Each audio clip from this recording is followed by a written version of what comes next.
Estamos aqui na Ribeira, palco para o livro Madame Colette, do escritor Caio Flávio Fernandes. O escritor nos falou como surgiu a ideia de escrever esse livro.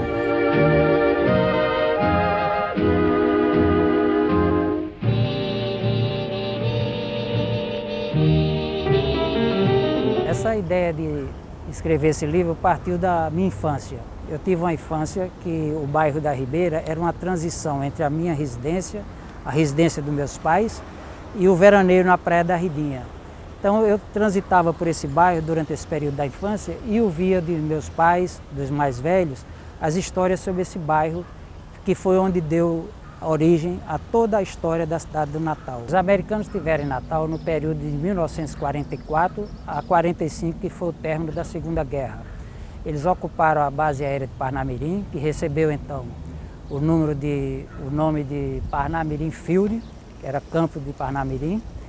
E eles, quando estavam nas folgas, vinham para o bairro da Ribeira, que era o bairro que funcionava toda a parte comercial, a parte artística, a parte de lazer, a parte de boates da cidade.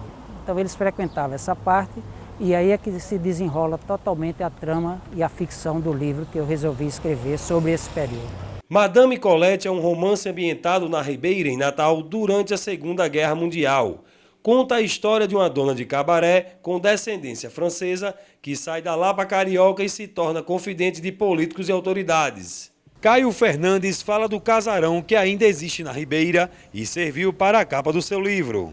Essa rua aqui, essa avenida, que na época era uma das principais de Natal, é onde circulava grande parte do comércio aqui. E essa foi uma das casas de comércio mais conhecida, a Samaritana. Ele serviu de inspiração para a capa do meu livro, porque é um dos poucos prédios históricos que ainda está preservado a fachada. Então eu procurei utilizar essa fachada para servir de capa do período histórico de 44, 45, onde se desenrola toda a trama do livro.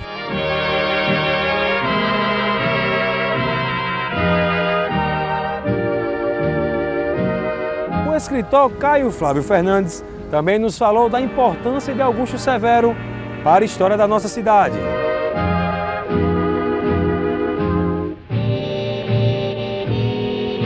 Essa praça foi uma das praças mais bonitas de Natal.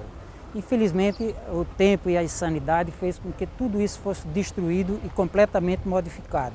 O que restou aqui foi a estátua de Augusto Severo, que foi um dos primeiros aviadores da história da humanidade. Ele conseguiu circular sobre a Torre Eiffel num balão, e esse homem, que foi um dos grandes heróis da nossa história, do país, oriundo de Macaíba, do Rio Grande do Norte, ele hoje é totalmente esquecido. No livro eu faço uma referência elogiosa à pessoa dele, mostrando como o esquecimento é grande. Eu faço uma ilação dos pombos pousando na cabeça da estátua, defecando, e os personagens principais do livro sentados num dos bancos da praça, descrevendo principalmente a Madame Colette para o neto dela, para o filho de criação. Ela dizendo: olha, meu filho, esse homem foi tão ilustre, tão grande, e hoje os estudantes passam, as próprias aves aqui defecando, e ninguém dá a menor atenção ao que tanto que ele significou para a história do Rio Grande do Norte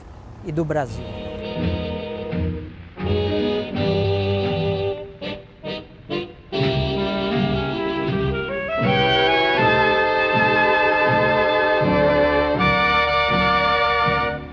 Um dos símbolos da antiga Ribeira, o Grande Hotel ainda exibe seus encantos e foi palco de muitas histórias contadas no livro. Um dos únicos prédios que foi mantida a arquitetura original, ele era o único hotel que funcionava na época desse período do término da guerra.